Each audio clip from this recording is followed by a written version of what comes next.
নমস্কার বন্ধুরা, আজকে আমি গাংমরলা মাছের আলু দিয়ে ঝাল চচ্চড়ি বানিয়ে দেখাবো। তো চলুন আমরা রান্না করি। এরকম রান্নাটা হবে। তো তার জন্য আমি এখানে 200 গ্রাম মতো মরলা মাছ ভালো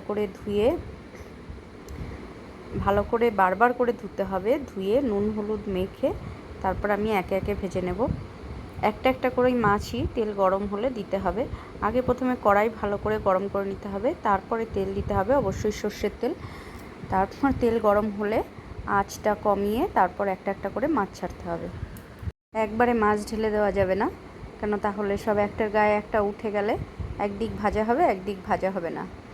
তো মাছ আমি একটা একটা করেই ভেজে নেব। মাছ ভাজা হয়ে গেলে পরে আমি এরকম ছোট ছোট টুকরো করে লম্বা করে আলু কেটে রেখেছি, সেই আলু তেলের মধ্যে দিয়ে ভাজবো।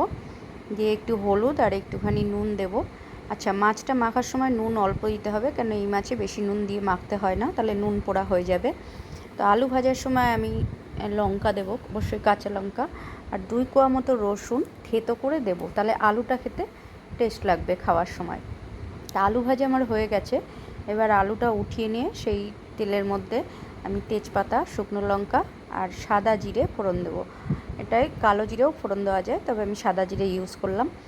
সাদা জিরে ফোড়ন দিয়ে তারপর আমি এখানে একটা মিডিয়াম সাইজের পেঁয়াজ আর একটা ছোট সাইজের পেঁয়াজ পেস্ট করে রেখেছিলাম, সেটাই দিয়ে দিলাম। দিয়ে ভালো করে নেড়েচেড়ে একটুখানি নুন দিয়ে আবারও ভালো করে নেড়েচেড়ে তারপর কাঁচা এবং পাকা লঙ্কা দিয়ে এটাকে আরও ভালো করে নাড়তে হবে। এটা অবশ্যই মিডিয়াম আঁচে রান্না করতে হবে।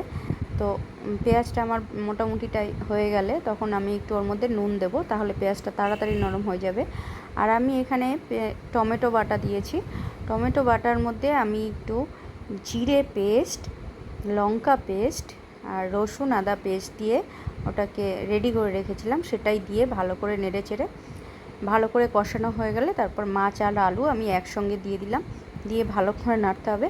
আচ্ছা, এখানে বলে রাখি, প্রথমে আলু দিয়েও নাড়া যায়, কিন্তু মাছটা জল ফুটে উঠলে তারপরে দেওয়া যায়, কিন্তু আমি এখানে একই সঙ্গে আলু আর মাছ রান্না করব, কারণ তাহলে মাছের ভেতরে মশলাটা পুরো ঢুকে যাবে।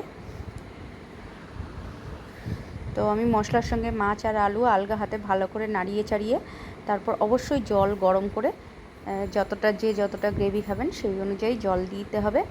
দিয়ে জলটা ফুটে উঠলে গ্রেভিটা মোটামুটি আপনারা যেরকম খেতে চাইবেন সেরকম হলে এর মধ্যে নুন দিয়ে দিতে হবে।